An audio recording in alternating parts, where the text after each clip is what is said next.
sendiri ke PSM Makassar itu atas rekomendasi dari siapa dan apa alasannya? Pertama ya dari pelatih juga, Pak Abi kemarin disuruh datang aja. Ya saya coba aja ke sini.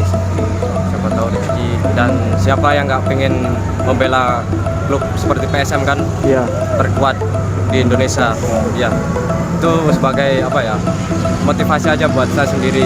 Dulu di tim kecil, sekarang di tim besar, berarti mental saya harus lebih besar lagi.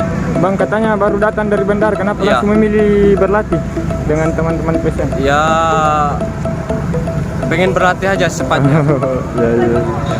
Mungkin alasannya sendiri, mungkin perasaannya bagaimana datang ke kota Makassar sendiri? Waduh, Mungkin pertama kalinya mungkin?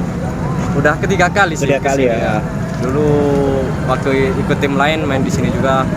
Ya suatu kebanggaan lah. Pasti bangga ke kota Makassar. Oke, cukup ya. Siap. Ya.